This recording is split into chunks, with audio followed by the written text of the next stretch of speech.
What's up? Bench Racing Season Dose, Episode Dose. We're live here from the first annual Mini Stock Extravaganza / Charity Toy Drive here at the Boston Motorsports / AJK Racing headquarters.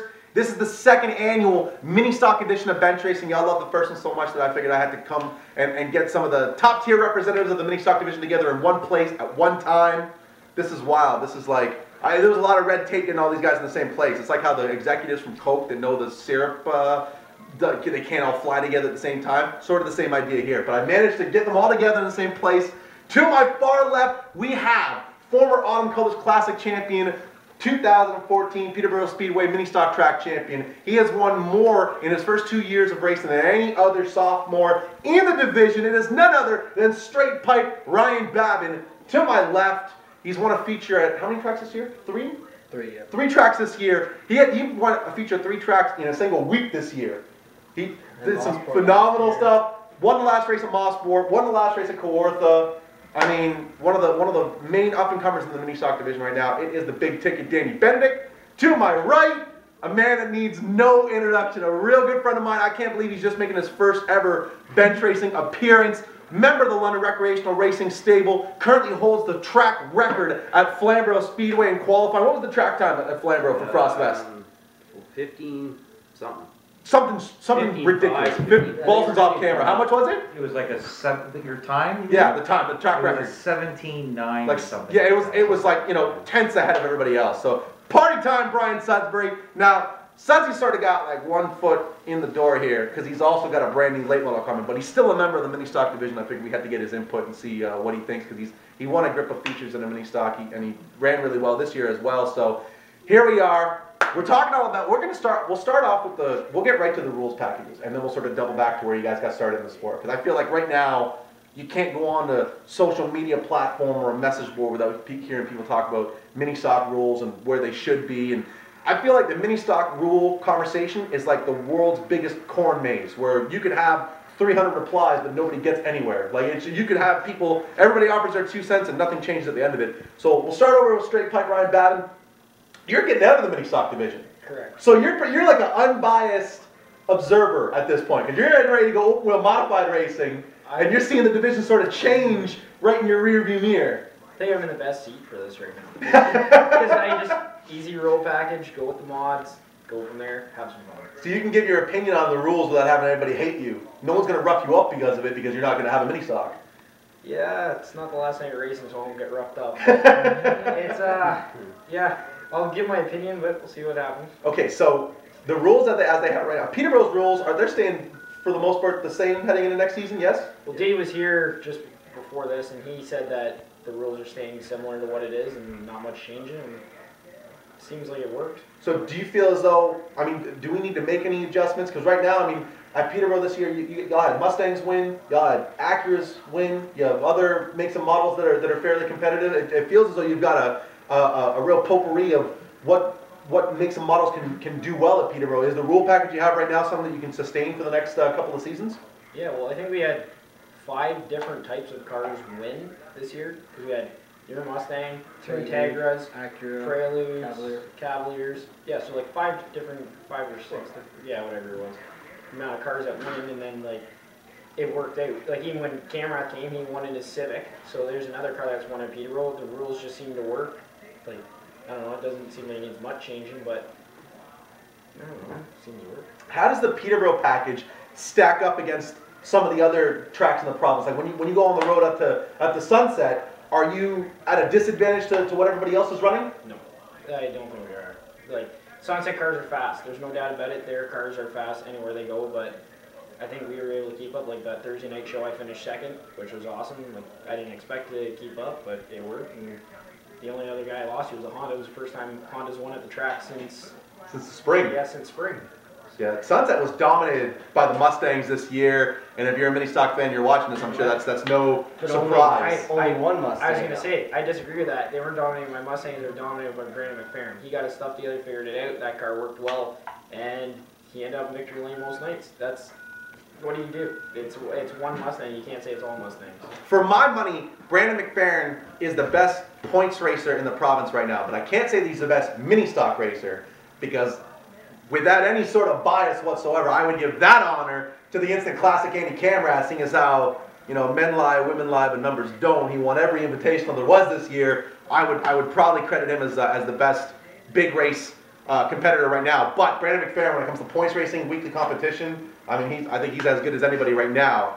I don't know, straight putt Ron Babin's pretty good though. I think, you got a great season at Peterborough as well. I think Andy would have done it too, but Tech doesn't like him too much. Tech does not like him. But you know what though, like, you look at McFerrin, he showed up every week, always had a car that was reliable on him till the end of the season.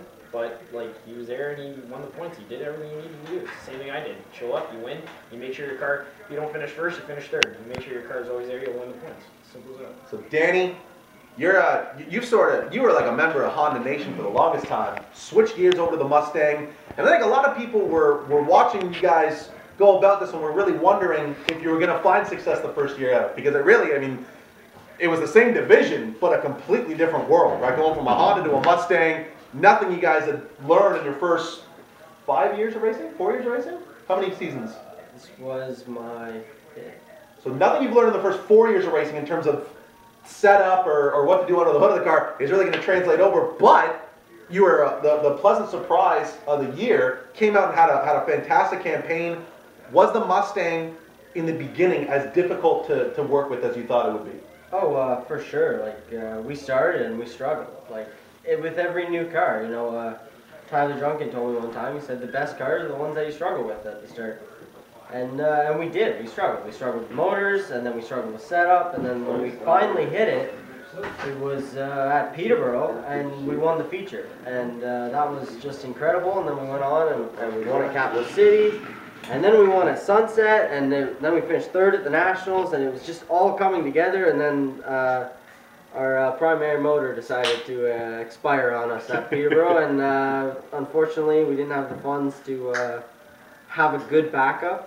And with a lot of help from some friends, you know, we were able to throw together something that was mediocre at best, and you know, go out and run mid-pack for the rest of the year. Now it felt like for the longest time, the mini stock division had sort of been geared towards the imports, the Hondas, the Acuras, the Nissans, and then the Dodge Neon sort of experienced a bit of a renaissance. They came back in, but for the longest time, Flamborough and Barrie were really the only spots where you could take a Mustang and run at the front and be sure that you had a package that could be competitive. Anywhere else was a bit of a crapshoot. I mean, yeah, there were some fast Mustangs at Sunset, but not many. There were a couple of fast Mustangs that sort of faded in and out of Kawartha, but not many. Now it feels as though the Mustang is like a destination car. Like everyone's clamoring for one. People are looking for Mustangs to build like it's 2002 again. Yeah. What's changed in the rules package that sort of brought them back into the fold? Well, I don't know if it was really in the rules package. I think you know, them upgrading the motor, because a stock Mustang motor makes about 86 horsepower, and that is nothing to compete with the 120 horsepower Acuras, the 140 horsepower at the crank, obviously, all them. And so what does a Nissan make? Once A lot more 45 or 160 around Wow. there. But I think with the Mustang, for kids like me that are coming into it, kids like me, kids like my girlfriend Samantha Shaw, and all of us, we come into it like this is a stepping stone. You know, eventually we want to get to a late model, we want to get to a modified, we want to get to whatever it is we want to get to, and the best way to go is with a rear-wheel drive carbureted motor. And I think that's where we kind of, when we came into mini stock racing, we started with a Civic, because that's what was dominating at Sunset. Correct. So we came in with a Civic, and that didn't work out for us, because we didn't have the gearing right, we didn't have the motor right, we didn't have anything right. And then we switched to a Prelude, upgraded the motor a little bit, all that stuff, did okay, never had the gearing for Peterborough to run competitively. And then last year, about halfway through the year, my dad said to me, let's build a Mustang.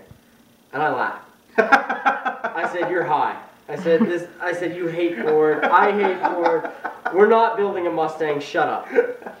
And next week I came back to him and I said, let's build a Mustang. I was like, you're right. I was like, you know, I got to thinking about it, you know, rear-wheel drive, carbureted, they're starting to come alive, the rules packaging is opening up.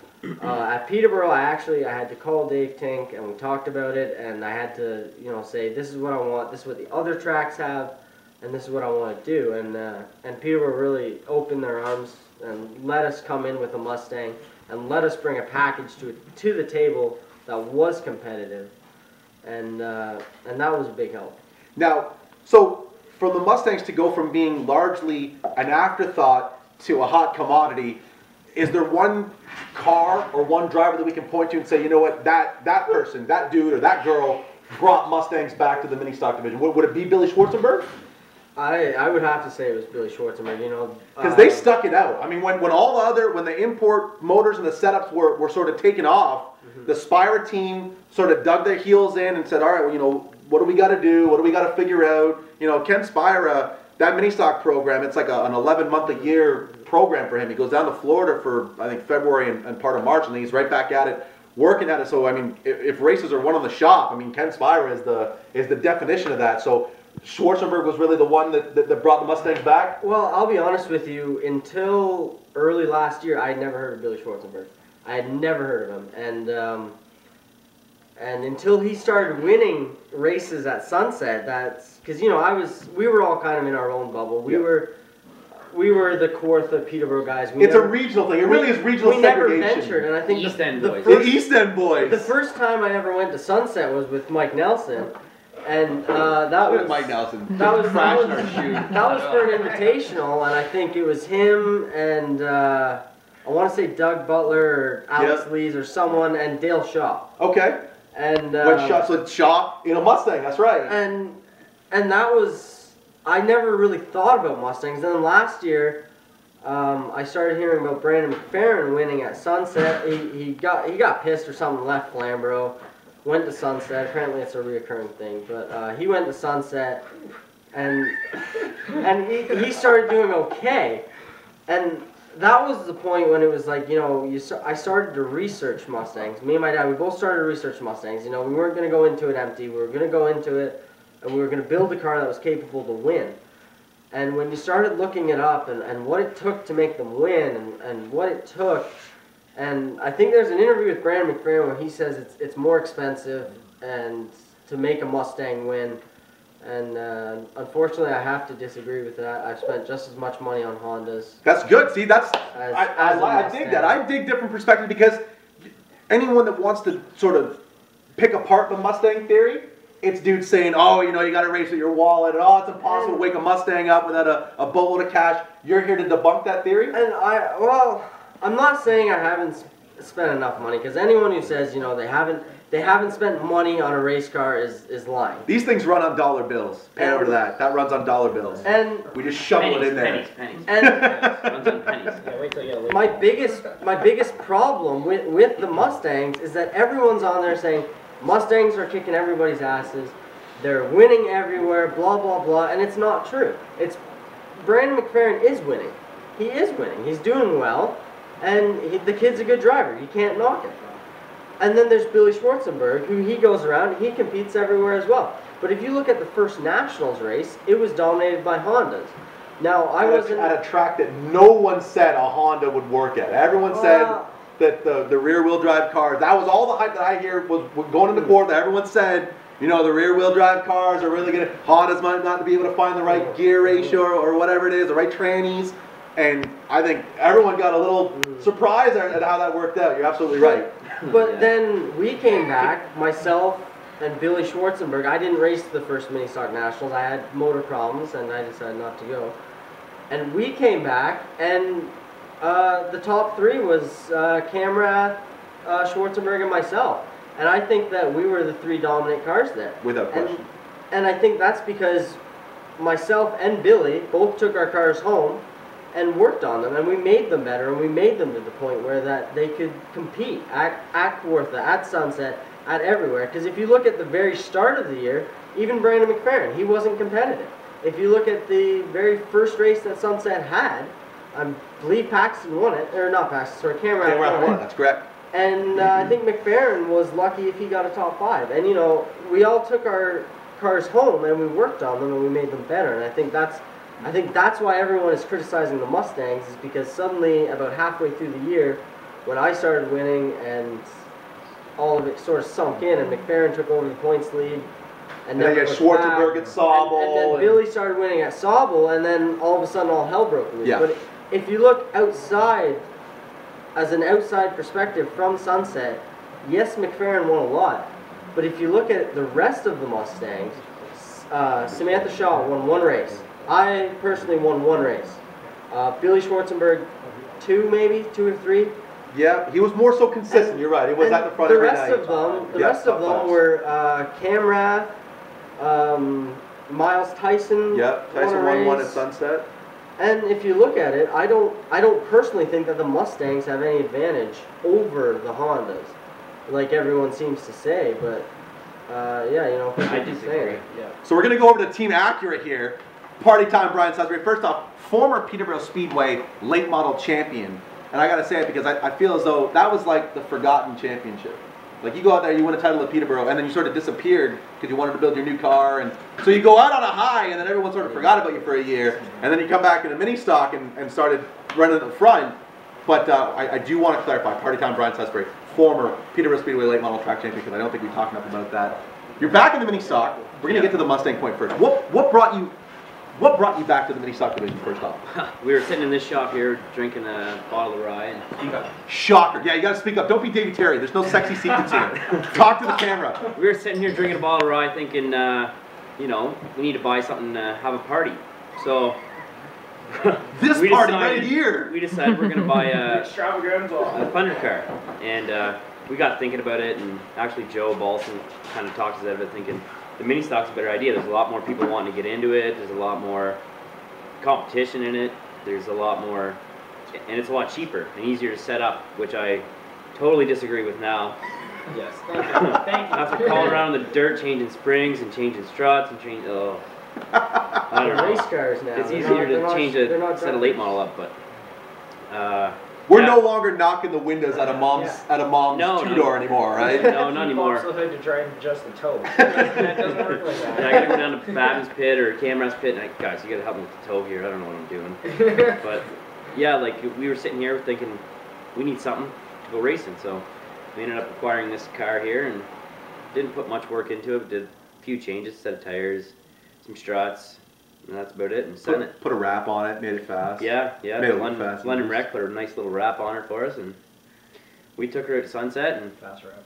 it was looks it was quick out of the box, and I had no idea what I was getting myself back into, and had a blast. Now, when you were in the mini stock division, did you ever race a mini stock, or were you only a 6 or less? Strictly 6 or less. I had the 4-cylinder Cavalier against all the guys with the 6 cylinders. The 6 or less division was probably the best kept secret in the province, because y'all had like 30 Mulders. How many cars you guys have? 30 something a night? There was a time. There's Chris Mulders in the background. You had to make the there was Yeah, you were trying to make the features, but nobody knew about them. No one was talking about them. It was a wildly competitive division that nobody knew about. Quick thing on that class had the best rules package because you showed up, there was 30 cars that were all the same. You pull into tech, they look at one thing's different than the rest of the 30 cars, you're getting caught. Yeah. Simple as that. So when you come into mini stock now and there's 17 different cars you can choose from, tech doesn't know anything. No. Like literally, like Ooh. it's a. Hey, I'm fine with that. It's funny when I tell the tech guy a story and he goes, "They can do that." Hey, it's one of those things. When you have 17 different cars to choose from, Yeah. it's pretty. That's why all the late models, we're going Chevy Crete or we're going a Chevy motor because they all look the same. It's easy to find the differences. You allow Ford, you allow Dodge. It's easy to find. Yeah. In that class, you had a 3.1 V6, and if you couldn't find the differences, it's pretty self-explanatory. It's visual, done. That's why that class worked. That's why they had so many cars. Then when they started to allow more cars, that's when the class tanked. So you were in the mini stock division, the 6 or less division, in its infancy.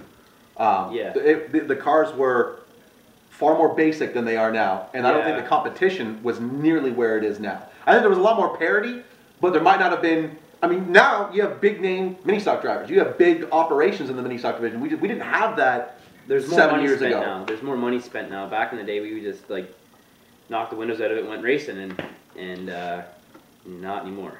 I mean, what was your first moment back in this division when you realized how much things had changed? When we unloaded at Sunset, and these guys are all crawling into the cars and starting to set tow, and they're looking at ride heights. I'm like, you guys are worried about ride heights in these cars? Uh-oh, we're in trouble, because we came here with no prep, just the stickers on the car, and cleaned it up. So now we're like, I've got Babin on the phone. You need to get here now. I'll pay your pit way in. Just get here. We need help. Yeah, so, he hired Ryan Babin. Was it the Velocity? Yeah, Velocity. Velocity 250 at Sunset. I'm like, Party get Time here. hired Babin to be his car chief for the day. Get here. We don't know what we're Struts doing. and stuff. I thought it was going for fun. Yeah. Became a job. Yeah. We had struts being changed. We had springs being changed. We had tires being changed by hand by Dan Price, and we sent it out there, and it wasn't a bad run. I think we finished 6th. I think. And I gotta say, the funniest thing of that was watching Donovan Price try and change a rear spring in that thing. And he is sitting on the ground, probably for half an hour. I was just sitting on my car watching. I went, Donovan, what are you doing? And he goes, I'm changing a spring. I go, do you have any idea like what you're doing? And he goes, no. He goes, I'm just ripping it apart.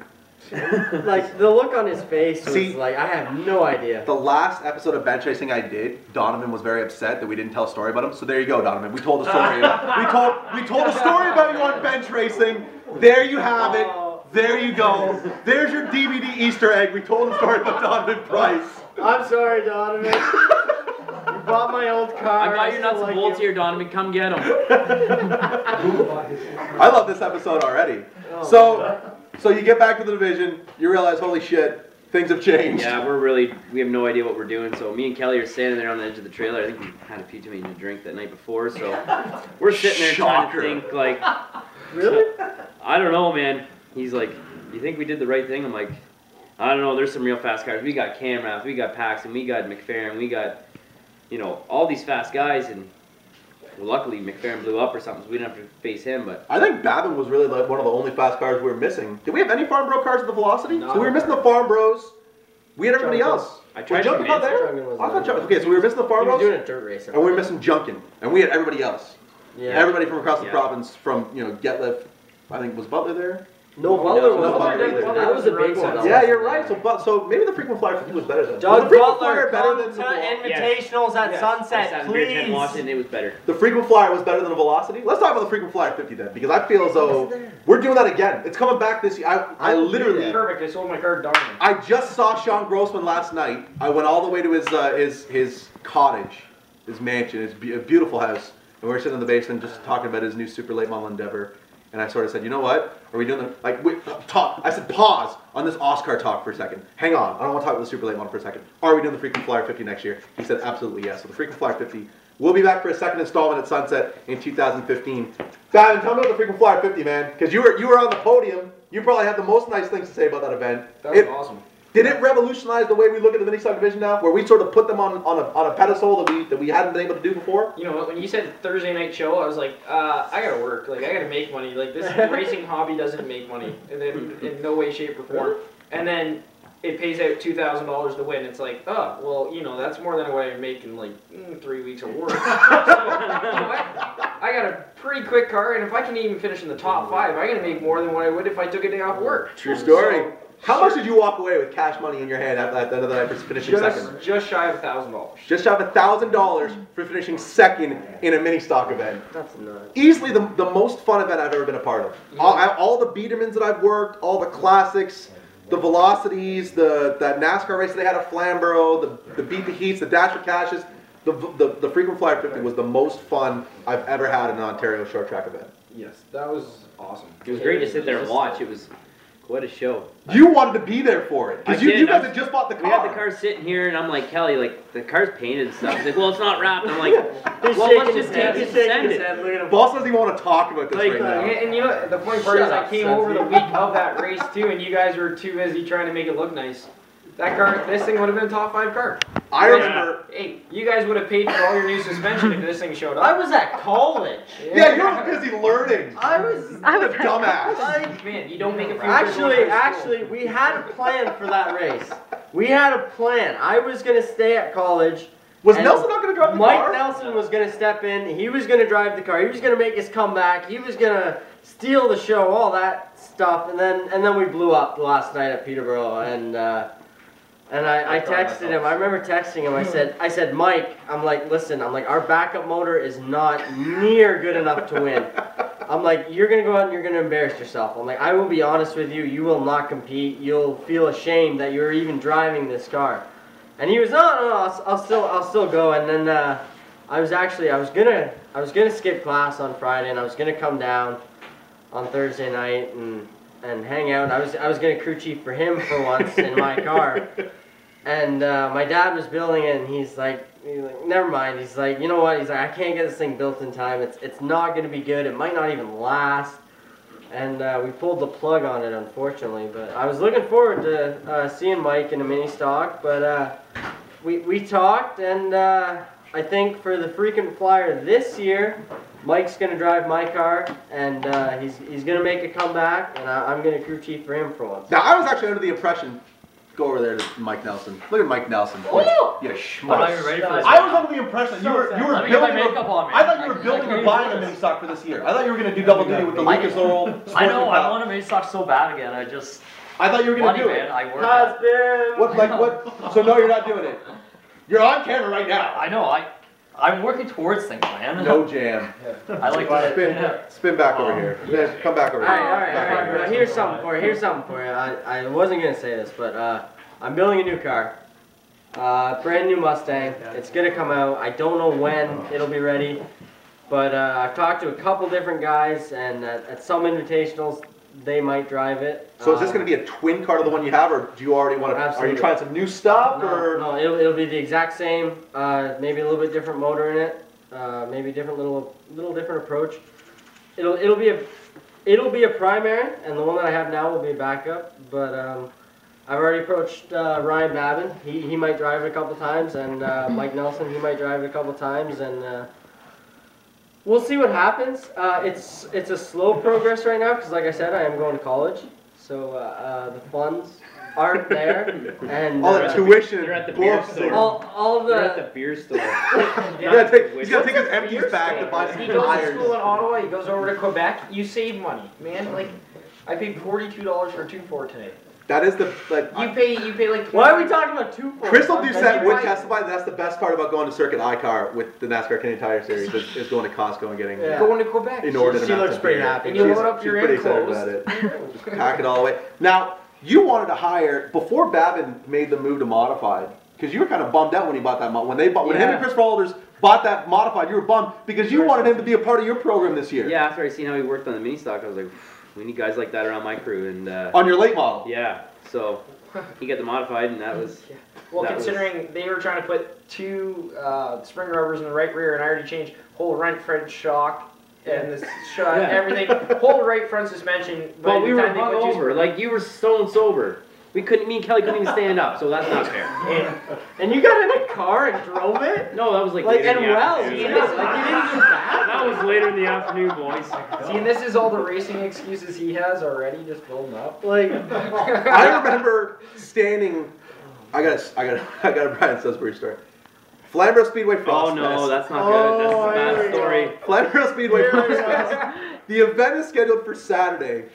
So Kelly Balston and Bryan Sudsbury think we've got a great idea, and you like the light bulb over their head. You can see it go on, will flicker a little bit, and then go off again. Oktoberfest. It was Frostfest. This was Frostfest.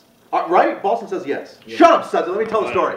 This is Frostfest. So they bring the motorhome out the Friday night, and they're camping. Oh, God. Now, when you're camping by yourself, it typically just involved a lot of firewater. Because it was just the two of them. They were just out there in the Flamborough parking lot, pitch black. There's nobody else there. There's no lights. There's no bathroom. There's just the two of them in a motorhome.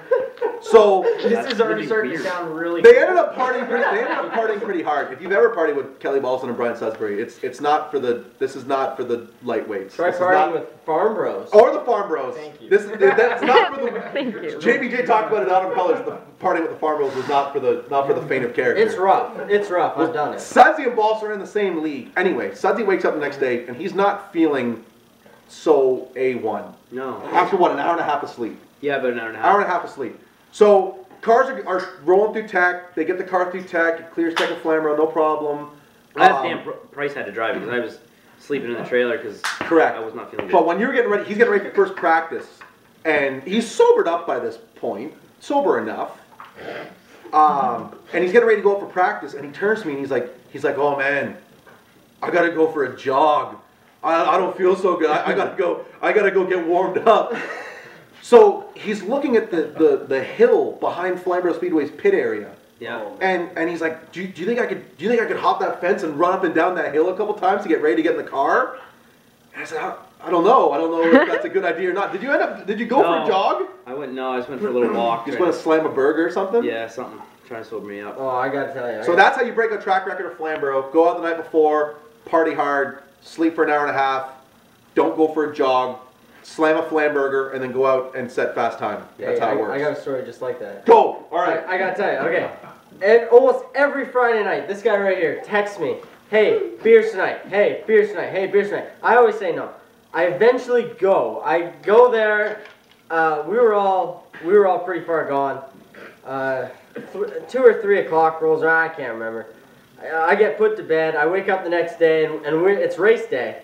We have to race that day, and we're all just kind of standing in the kitchen, and I think Mulders was still pretty much out of it, and Oosterholt was still pretty much out of it, and Babin wasn't bad, and I think I was pretty bad, and I went home, I slept for a couple hours, we went to the track, and I kind of walked up to them, I'm like, how you guys feeling? They're like, oh man, we feel like crap. And I went out, and it was a double feature night. I ran second in the first feature to pipe, and then I won the second feature. And I got out of my car, and I kind of walked 3 steps, and I just sat down on the wall. And I just sat there, I go, oh man, thank God that's over. So you can't go shot for shot with Babin, man. You can't do it. He's a little dude, but I don't know where he's got like hollow ass legs or something where he stores. I don't know where he puts it. I would say that the other 2 are better. The other 2 can drink more. Like I think Chris is the best one. If you hear he can hold the most. Maybe not compared to his wife, but if you hear stories about Andre, like there's stories. If you're like an old school wrestling fan, there's stories about like Andre the Giant like would go to bars and could drink like a whole keg to himself and not feel anything. The Farm Bros are like 3 Andre the Giants where they just put it away and then walk off like nothing happened. Perfect example is John Baker Jr. weighs more than me, Ryan, and Chris put together. I think you weigh about as much as JBJ's leg. I'm gonna say he's a man. He's a big man. His I love right foot, 'cause JBJ. it's pretty heavy. I love JBJ. He is a man. You'll never meet a nicer guy in racing. He's awesome. Yeah. How did you get your start? Your drink's getting delivered, but my you can God. answer. You can still answer my question. How did you get your start in racing? I started when I was 5 years old in go-karts. Wow.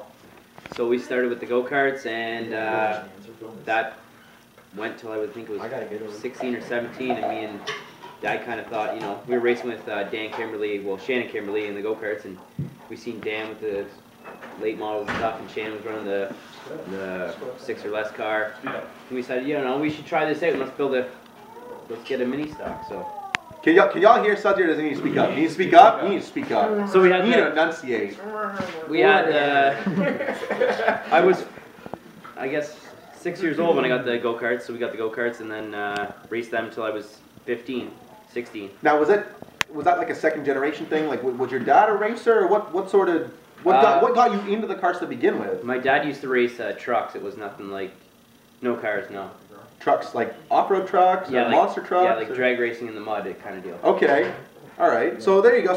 So your career was sort of predetermined, that you guys knew that you want to do the kart thing, then you want to do the stock kart thing, and sort of work your way up as best you can? Yeah, well, we never really thought about the stock car thing. I always wanted to go road course racing, and then my dad brought up stock car stuff, so we went and tried the mini stock stuff out, and it was it was a lot of fun. So after the first year of mini stocks, we're like, well, that's all right. Let's go get a late model. So we acquired a late model from Larry Jackson. Yeah, you found a car that was built like years ago and only been raced once or something like that, right? Yeah, it was 25 years old and it was sat in a barn for 20 years, and it was raced one time. That's wild. So was it a junior Hanley car? Or Jeff Hanley car? Jeff Hanley car. So Jeff Hanley car had only been raced once. It's now Matt Spence's car, if I'm not mistaken. Yes. Okay, so you move up to late model and you win your championship at Peterborough. A hard-earned. It was a squeaker too. I mean, you raced for that all year. It was a close battle, was it not? Yeah, all year with Tyler Liscombe. Liscombe, that's right. Liscombe came down from Barrie and ran a year at Peterborough. You're right. So and then you win your championship, and then you disappeared. What happened? We ran 1 year after the championship, and then we decided, you know, this car is out of date. It's getting old. You know, it's a beginner car. It's good to learn on, and it's time we decide either we get out of the sport or we build something new. So I was like, well, I'm not getting out of it, so let's start building something.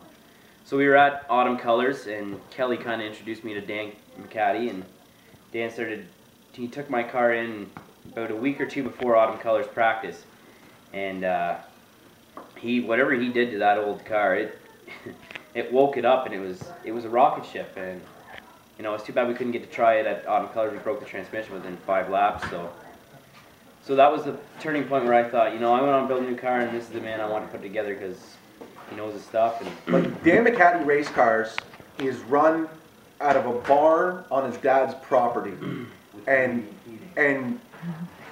to hear that, you wouldn't think that it's much, and it's not a glitzy operation. But when you see the work that comes out of this shop with just Dan doing it, it's incredible. I mean, the craftsmanship, the attention to detail. I mean, I get that it's unfortunately he can only build really 1 car a year, because I think if this was a different time frame and Dan could sort of put his energy and his effort into this business, you know, in the 80s, Dan McCaddy would be a household name for building cars. Oh yeah, you would. Like, when you walk in the shop, I'm always asking, Dan, what time do you want me to come up here and help you? Oh, you know, I like doing it myself. Like, you sure? Like, I'd like to come up here and help you. No. I'll let you know when we got to strip it down or something easy. I'm like, well, all right. So he just tells me what I got to get, and I go up and see it once a week or twice a week or whatever I can. And every time I walk in there, I'm like, wow, I can't believe the stuff he has put together here. And the reason, look, because Dan McCaddy's going to be on bench racing this year. I got to get him on bench racing. I've been trying to, and I couldn't make the schedules work last year. It's going to happen this year. Dan McCaddy and Derek Lynch. That's coming up real soon. But Dan McCaddy told me a story when he was first starting to learn about putting these cars together, the sort of new age late models that we have now. He learned from Junior Hanley, and Junior Hanley had a car that they were putting together. I couldn't tell you whose it was, but Dan said, you know, okay, well, you know, I'll come out there and I'll help you because I want to learn. And he says, okay, and he said, well, what time do you want me to be there? And Junior said, you know, at 9 or something like that. Dan shows up at 9 o'clock, all the work's done, everything's finished. Junior's like, oh yeah, you know, I got at it at 5 this morning. So it's funny that Dan learned from Junior, and that was his first experience with Junior, was Junior telling him to show up and then all the work was done. So you try to get some work done with Dan, yeah, and he doesn't have anything for you. Nothing. He's got nothing for me. So, and I try every week, you know, and I gotta give it to him though. Like, every time I go there and look at the car, something else is new and something else is different, and it's quite a piece that's gonna come out next year. Now, you're going to be last with this question when I ask how you got started, because your career plan was not predetermined at all. You, however, came out of the karting ranks, did you not? Oh, it was weird. I came out of soapbox racing first, and then go-karts, and then mini stocks. Now, I thought soapbox racing was limited to like Little Rascal cartoons, but apparently that's a real thing. People do that. Is, yeah. It's like 18. I was a little wrong. I was around 5 or 6 years old, and I had been around the racetrack since before I can remember. You know, watching my cousin Norm Mayhew, my uncle Steve Mayhew, and all them race. And I was addicted as a kid. I loved it. And my dad decided when I turned 5 or 6 that, you know, I'm going to take him to the go-kart track. And he goes, yeah, I know this guy. I kind of work with him, and his son races go-karts. So we went to the go-kart track, and he goes, yeah, this is the guy I work with. His name's Bryan Sudsbury. And I go, and he goes, this is his son, Bryan Sudsbury Jr. Because he races a go-kart here in Mosport. AKA party time. And so the first time I ever saw anything other than stock car racing was to watch Bryan Sudsbury race a go-kart. And at that point, you know, I kind of looked at my dad. I was like, I want a go-kart. I was like, I want one of these. You know, like I want it, like, you know, like a little kid. And we went and talked to the guy, and the guy who runs it, and he kind of said, you know, how old are you? I said, I'm 5 years old. You can't race till you're 8 years old. And you know, that was kind of a bummer. And then next week, my dad comes home, and he goes, well, if you can't race go-karts, he said, I bought you a soapbox guy. You know that's the reason the Lapsevich went and raced quarter midgets? Because you can't race go-karts till you're 8, but I think in quarter midgets you can race when you're like 4 or something like that. That's why the Lapsevich started. Sorry to derail your story, but that's why the Lapsevich, if you ever wondered why they race quarter midgets, it's because you can get them started right away. You know, they sort of stroll out Yeah. the womb and then put the helmet on and get in the quarter midget and go. So You know, back to your that's- story. that's- Skinny pedals on the right. Let's go. But and then I did well. I did really well. I won a lot in a soapbox car, and I turned 7, and you know, half a year passed, and I still remember this. I don't remember it too well, but my dad remembers it. He always criticized me about it. I went up to him one day and I said, "Dad, a soapbox car isn't fast enough." I said, "I want something faster. I want a go-kart." And one day he came home, and he was just coming home from work, and he was driving past this little store that's just off the 115 highway, just near Peterborough Speedway. Yo, and, 35115. and he saw a go-kart in the window, and he went in and he bought it, and it had a Briggs and Stratton. And he brought it home and he covered it up, and I never knew about it. And then, you know, race season was starting to approach, and he brought me and my mom out. And I guess my mom didn't know about it at the time either. And, you know, he pulls the car off and he goes, I bought a go-kart. And my mom looks at it and she goes, "No, you didn't." She goes, "That thing's going back." Because Doug Benedict is like one of the coolest dads on the planet. Oh, I think Doug's an awesome dude. So I can picture him sort of, For sure. was there a cover on it and he sort of like dramatically whips Yeah. the cover off? I bought a go-kart. You know, I can't really that's remember Doug. because Screw my marriage. I bought a go-kart. Well, I was about 7 years old, and my mom was like, "No, you're not racing this go-kart. You're taking it back." And my dad goes, "Well, I paid cash for it. I can't take it back." And lo and behold, you know, a couple of runs around the driveway, and we bought a Honda motor for it, and go out and start racing. And I started doing rather well. And then the last race of the year, my dad had just met Mike Fiore. And, you know, he calls up Mike and he says, "You know, I want you to come watch my son race. Because I want you to come and watch him run his go-kart." And sure enough, Mike comes to the track and he's watching, and I ended up winning that day.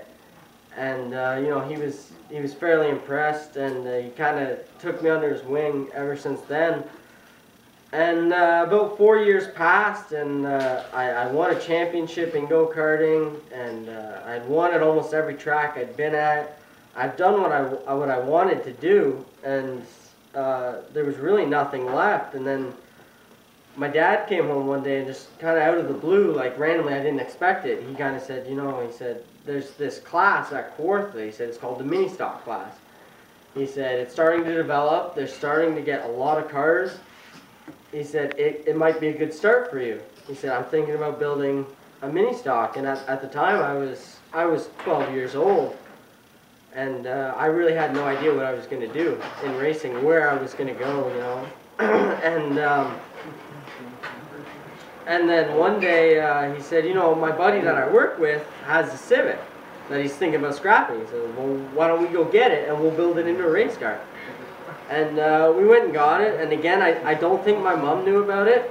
And we went and got it. We brought it home and we're like, "Yeah, it's going to be a race car." And she wasn't so much against it once we told her about the safety features, but you know, obvious things like I had to have a Hans device, I had to have all that, and we built it into a mini stock. And Now, like speaking of Kawartha, anytime I talk to Derek Lynch, he always has nothing but good things to say about you. Where did Derek Lynch sort of enter into the fold with your development? Because I feel as though you coming up from go-karts to mini stocks to running at the back of the mini stock division to winning features there, Derek sort of took a lot of pride in that. What role did Derek play in your driver development? well, actually, that's a long story.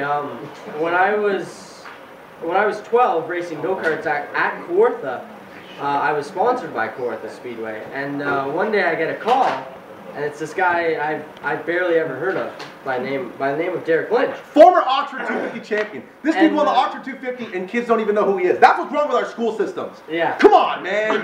Come on. I mean, you want to go to school? You want to go to school, Orno? Yeah. Well, come on, Orno. This dude won the Oxford 250 and the school kids don't know who he is. We need to work on that. Come on. But Derek calls me and he says, "You know," he goes, "I have this mini stock school," and I had just turned 12. And he goes, "I have this mini stock school." He says, "I've got about 10 to 12 cars." He said, "I want you to come out for one day, just you, and I want to put you in a mini stock." He said, "You're sponsored by Kawartha. I want to see what you can do." And Derek was a huge supporter. I went there, and I hopped in the driver's side. Actually, before all that happened, he jumped in my dad's truck, and he took my dad's almost brand new Chevy Silverado out, and he was turning at around 80 miles an hour, going around Kawartha Speedway, and I was in the front seat. Sounds about right. He was going around there with one hand going, all right, you see that? That's where you want to be when you come off the corner. And he's about that close to the wall. I look in the back, and my dad's sitting there going, my new truck! Because insurance will not cover you if that happens. Oh. If you hit the wall towards the speed when you're trucked, insurance will not cover you. I went out in one of his mini stocks, and he went out in the passenger side and was just kind of telling me, and then I suited up, and I went out in full gear, and I ran one of his mini stocks for the day, and I was about 4/10 faster than any adult that has ever run that car. And I got off the track, and Derek kind of came over, and he goes, he's like, what times do you think you were running? So I don't know. I said I was probably pretty slow, and he goes, no. He said, you were fast. He goes, I want you to build a mini stock. He says, I want you to build one. And first mini stock I've seen with a tin kit in it. You were the first one. After that, we got a Civic, and we built it, and it was never fast. It wasn't very fast, and we went to Kawartha when there was 30 cars or so, and Derek was always a huge supporter, and one of the nicest guys I've ever met, and anything I ever needed, I would go to Derek, and Derek would say, you got to do this. And I remember one day I work at Kawartha Speedway. I work for the Downs and doing maintenance and stuff. And one day, he kind of came along and he said, I think I'm allowed to tell the story now because he doesn't work there, but he kind of said to my boss, he said, I'm going to steal Danny for a little while. It was okay, yeah, sure, whatever. And we went out in his Pontiac Grand Prix, and he was doing laps in it, and he goes, this is what you're doing, and he would do my line. And he'd say, this is what I want you to do. He goes, see this? See the marks? This is where I want you to hit. He goes, this is where you got to be fast.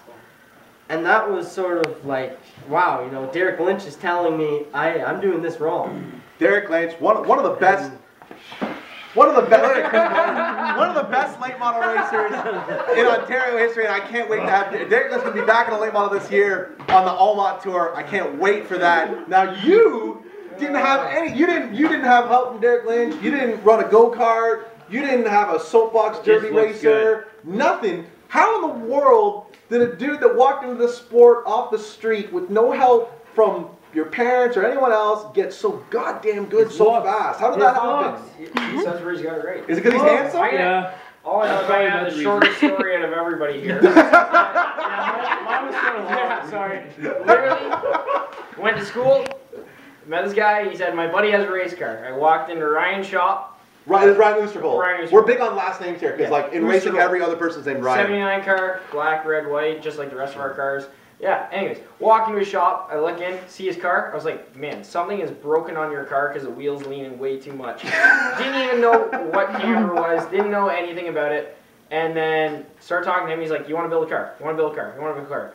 And then the best thing that ever happened was Kawartha had the Winter Enduro. He had a car there, I went out and saw it, and it was like, wow, this is awesome. Winter Enduro, otherwise known as the Junk Stock Nationals. Hey, all I know is that race was awesome. I wish they still ran that. But, so, we're going down, 4 fun races coming up, Chris has got his car, and Ryan's like, okay, are you going to buy a car or not? And I'm like, I don't know. And then, 1 week to racing, an Acura Integra comes available. And I'm like, Ryan, if I buy it, like, what are we going to do? Am I going to have it on the... He goes, man, we won't have it ready for the first week. And I'm like, okay, let's buy it. Bought it. Got it to his shop. I show up, like, we bought it Monday. Tuesday I show up, he's already stripped the interior out of it. Now, this is after Farnborough left Mosport and went to Peterborough? Yes. Okay, just so I'm clear. This is, yeah. So, I got this Integra through Source or whatever, and show up at Ryan, interior's already ripped out. I'm so upset because I just wanted to work on this car because I have no idea what I'm doing. I'm like, oh, I can't wait to paint this thing because I know how to paint, so I'm so happy. And Ryan's already got this car stripped down to almost nothing, so we get there, we start doing the battery box, getting it all set up, still have a stock seat in the car, everything. And then we got it ready within a week. and he said he wouldn't get it done, and we worked our asses off. I used a tow bar to get the car home, and it came off the tow bar. That's all right. It came off the tow bar on my street. From Blackstock to Oshawa, I came off on my street, went across someone's front lawn, and then I had to drive it. The most exciting part was driving it down the street because I had no exhaust on it, so I was so excited. And then I get it home, paint it up with gravel guard because that stuff lasts forever. And then that's all right. finally borrow his trailer, get it to the track, go racing. And after the first time I got off the track, I looked at my dad and I was like, Dad, I don't know if I can do this. I literally thought I was so upset because I sucked. I literally first now this isn't a for fun though, right? You hadn't even gone to the mini stock division yet. No, because like me and my dad, same boat, never been around oval track racing, and I'm like, I tried shifting second, and Ryan laughs at me. You tried shifting second? I'm like, I have no idea. I was like, I don't know. I hit Reveler at like the starter stand, so I had no idea. And then I was like, okay, what do I do? And Ryan goes, well, you started on shitty tires. I had the worst tires ever. Oh, am I allowed to swear? This is YouTube. You can say whatever you want. Sweet. Oh, sweet. Shit. All right. Anyway, so I go out there on the crappiest tires. PG it. And then I was horrible. Horrible. I remember it clear as day. I came off the track. Chris went out in his car, and he flew by me like I was standing still. He comes in the pits and looks at Ryan and goes, so where was he? And he goes, way behind. He goes, good, because I was driving the hell out of it because I didn't want him to pass me. So I get out there. I'm horrible. First week sucked. And then second week, Ryan goes like, man, you got to put tires on this thing. Like I had like Michelin 800 treadwear garbage tires.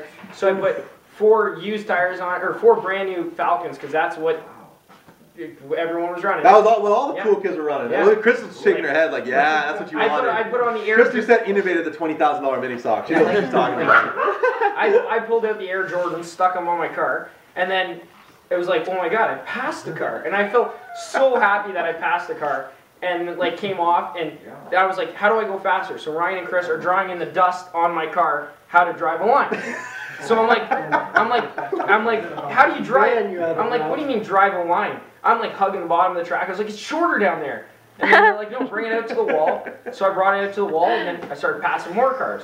And then the third week we go out for racing, and then sure enough, I win my first feature. I've never won a heat race, and Ryan looks at me and goes, you're the first guy I ever knew that never won a heat race and won a feature. And like, I know Chris is in second place, and he probably pushed me to win, but anyways, it was exciting as hell. I couldn't believe it. I was stuck after that. Next week, pulled my car into the shop, new bushings, 4 new shocks and struts on the car, everything. And then Ryan goes, that's when I knew you were hooked. He goes, as soon as you started putting money into the car and you knew what you were doing, that was it. Went out the next week, won my both heat races, like by a long shot. And then I totaled the car on my 4th week of racing, which was awesome. And then we built a new car in 2 weeks. Yeah, we built the car. Always good news, because you get new cars. Yeah, you get a new car. Like, you bumped it first, and then But like another thing, me and one guy who raced 4 weeks with a car, wrecked it, got a new car, painted it, and still won best appearance. I did that. I was pretty happy. That was me. So how many years between bringing your 4 fun home on a tow dolly, or was it tow bar or tow dolly? Tow bar. Tow bar, not even a tow dolly. Tow bar. I was more worried to about winning the Auto Colors Classic. How many years? 2 years. 2 years. That's what's cool about this division. You can walk in off the street. Not anyone can do this. This dude walked in off the street. I wouldn't say walking on the street, because without Ryan and Chris and all the help that I had, I wouldn't be anywhere near I am. Like, total kudos to them. Like, I had no idea what anything was, and then the drive of competition between the 3 of us is awesome, and we can still be friends, which most people can't, as we found out this year. We can be the best of friends. We can go out and race. We can go and smash each other's doors in, and we can still show up at the end of the day and go to the shop and have a beer and have fun. And without them, like, I wouldn't be anywhere racing. A beer. Like, See, so yeah, a beer. We can go have many a beer. beers. All right, that's an awesome story. See, for any of the Thundercar or late model guys that are watching this, you think it's easy to come out in a mini stock and win the Auto Colors Classic? Come try it, because it's you got to work here. He's coming out on a regular night and win. You got to work just to make the show at the Classic. It's ridiculous. Or the Frequent Flyer, the Velocity, Frostmas. Come and try to win a feature in the mini stock bids. It's not easy. 3 of us bought 45 tires to start the year. That's just a number. Just so I bought 13 for 3 races for the end of the year. Yeah. I love that. So, final question. I'll pose the same question to all 3 of you, and we'll see if we can get a different answer. What do you want to change in the mini stock division? I'm not trying to fix the world of racing here, because we'll be here all night, but what do you want to change in the mini stock division? I'd like to see that all of them get the same rules. Like, you got all the different tracks, all different rules. Like, we got some tracks talking now with having spec tires. You got some tracks talking with lighter cars, you got different motors, you got different everything, and everyone's got to come in together and figure this out so you can, if you get mad at Peterborough and you want to go run at Barrie or you want to go run at Sunset or Flamborough, you can just pick up and go without having to change a lot. But I mean, is a unified rules package even possible with all the different Sure it is. makes and models? Yeah, there is, because you make an Acura the same as every other Acura at every other track. You make the Honda Civic the same as every other Honda Civic at every other track. I think that would work, but What do you want to change? Give me the short version. The Don't talk to me about Derek Lynch and a Pontiac Grand Prix at the Downs and Hey, I was giving you a good story. Come on. Hey, Derek Lynch is a great guy. Derek Lynch is awesome, dude. So I'm roughing you up. I'm just roughing you up. Hey, you wanted a story? I gave you a story. I'm roughing you up. I went to the Kelly Balson School of roughing people up, so I'm practicing. With the mini stock division, I think they definitely need to be slowed down a little bit. It's starting to get out of hand. Is it a safety thing? Like we're going too fast? No, I don't think it's a safety thing. I think for an average guy to come off the street and say, hey, I want to race a mini stock and I want to race, you know, at Sunset or at Kawartha, you can't do it. You can't win. You won't compete. They're race cars now, and that's just how it is. And I think for mini stocks to keep going and keep growing, I think there needs to be maybe a class below mini stock that is a stepping stone. Yeah, and it is for funds, but it's not at every track. And I think that we need to go almost backwards and, you know, change some stuff. And I think it's a great class. I think it's a great starting class, but I think it's starting to get a little bit out of hands. How fast the cars are. So you think we need to simplify? Yeah, a little bit. I think. I think with the mini stocks, they're starting to get almost as fast as the Thunder cars now. No. These stocks are flying now. And They are flying. They're Like at Peterborough, yeah, They're second off. They're They're getting second. close, That's and I think they're going the wrong way. I think they need to cut it back a little bit, and make it more of a beginner's class again, and. You know, I love what it is now, and I hope it stays there, but I see it progressing to more, and it being them being even faster than they are now. Now I'll ask you one follow-up question because I want to get your perspective on this, because I look at what the carts did for Kawartha in terms of car count for the mini stocks, and I look at what the carts have done for Flamborough for car count, and I think the kart tracks of those two speedways have been a godsend. In your opinion, do we need, like, would it be better if we had a go-kart club at every short track? Is that something that would benefit the stock cars? Oh, I think it would definitely give it a next stepping stone, but I think there's a lot of guys in karts, and it's kind of split 50-50. You know, half them want to go road racing, and half them want to go oval track racing. You know, I was one of the ones that wanted to go oval track racing because that's what I grew up on. And I think if you ran a kart club at every single short track, I don't think that you'd get the numbers coming out of it. I mean, when I race karts, there's the only other person that I can list that came out of karts at the same time as I did was Cole McFadden. Yeah. And he came out of karts with in that the because, like, I came from the same thing you did, and I have a lot of friends that they left the karting and they went into the road course stuff. And actually, 2 weeks ago I was at the bar, surprise. And that's every good Bryan Sudsbury story starts there. one of my buddies that I grew up racing with, one of the Bradburns, he walked up to me. He said, "I wish I had followed the same path you went and went to the oval track because I've spent thousands and thousands on the road course and I have. Oh yeah, it's I expensive. can't keep up every year." He's like, "I wish I had gone that route. I didn't, and I'm not racing anymore because of it." So, I personally think if you put go-kart tracks at an oval track, you're gonna hugely increase the more percentage of people that can But run. at the same time, you have kids that are coming up and adults that are just racing karts just to race because they don't do the stock cars. They don't do that part of it. They don't want to get into that part of it. They just want to run a go-kart. Yeah, but you still have the chance of the kids that are coming up that do want to step into something else and that can afford a road course car, but they don't even know about oval cars. All right, battery change. We're back. You're saying mini stock or go-kart track at every track, at every short track.